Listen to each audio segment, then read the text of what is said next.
Hello everyone, I am Tyler, as you should know me by now. And I'm going to inform you a little bit about the life of Stevie Wonder.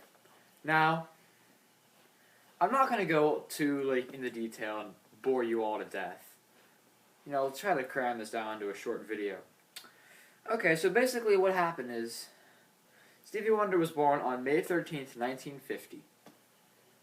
Now, he was born a premature baby, which in itself you're probably thinking, ooh, I did not have expected that. But he was, and the reason he did go blind was because they gave him too much oxygen when he was in the incubator. And just to think, this could have been prevented all. You could have seen, you could have, done lots of other things. But anyways, he became a self-taught musician as a child. He taught himself piano, harmonica, and drums by the age of 10. He was then noticed by the founder of Motown Records, Berry Gordy. He ended up getting a record deal and released his first album at the age of 12 in 1962 called Little Stevie Wonder, the 12-Year-Old Genius. I would have loved to have an album out when I was 12. Who wouldn't have? And I've actually heard some of the songs on the album, and they are pretty good, considering he didn't write his own music at the time, but that's a whole other story for another day. Now, let's jump ahead to the 70s, as nothing else really happened besides him rising. Now, in the 70s, those were his main times.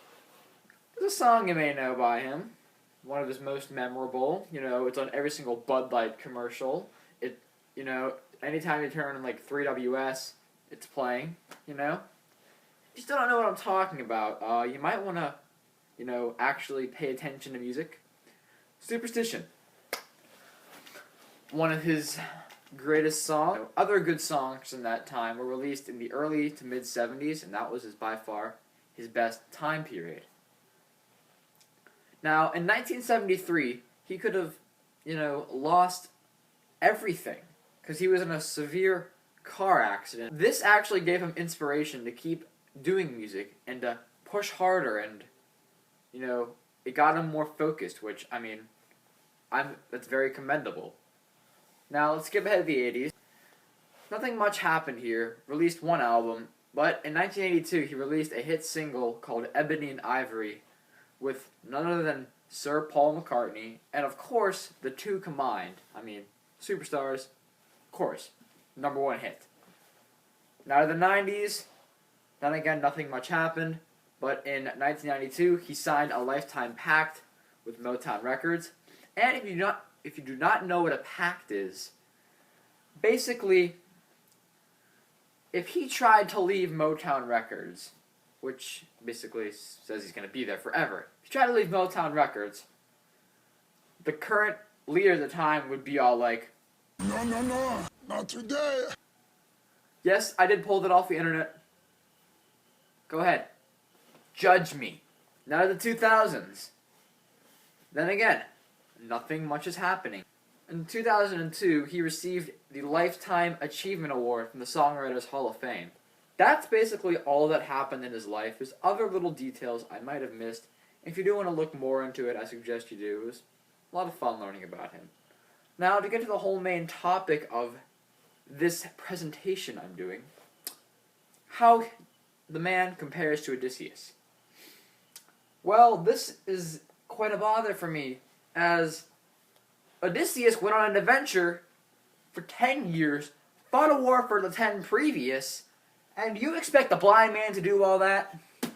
You expect a man who doesn't even know what he looks like, to be able to fight off bad guys over in Troy, to stab a freaking Cyclops in the eye? He probably doesn't even know what he's wearing for the most part. You expect him to do that? How would he know to put the men under the sheep?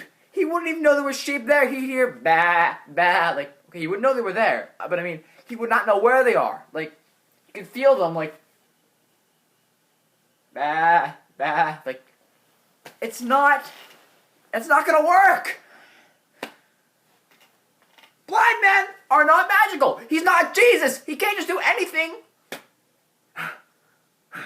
Okay, sorry. Need to keep it cool for this. I could rant on and on, but that's an older video for another time. Okay. Anyways, how he compares to Odysseus. Figuratively speaking, you know, he would actually take a whole different toll on this. Instead of being the one being whom I would say partially is a D-bag Odysseus, Wonder would actually, try to socialize and make peace. And Odysseus just go in there like, hey, you're a bad guy. Stab, stab, stab. Let's go be greedy and, take their crap and run. Stevie would try to socialize with them.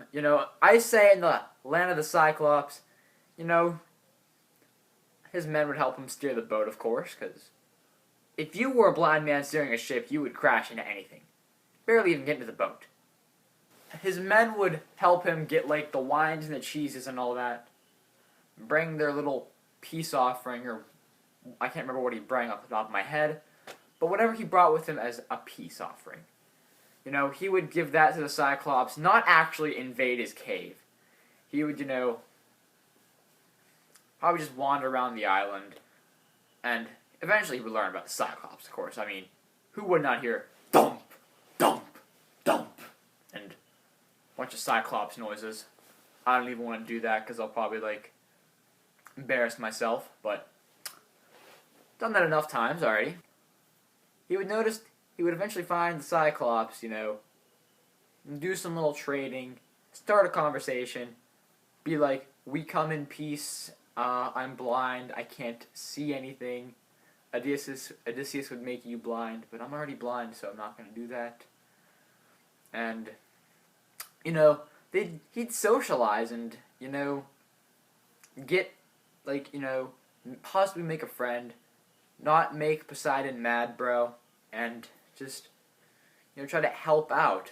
And the Sirens would be a difficult thing, because he's, the men, he's not steering the ship, so I feel like the men would obviously go over there and have the whole crew die. But, so that's where the journey would end. If he were to go in the land of the underworld as well, that would end terribly. He would end up getting out of the ship, falling into, a pit of fire, and sorry for putting that image in your head. Don't think you need to see a blind man burning. Unless you're into that, then by all means, see a psychiatrist. So, anyways, I've rambled on enough here. Thank you for listening to me for this set amount of time. And hope you guys learned a thing or two about Stevie Wonder. Thank you. Talk to you guys later.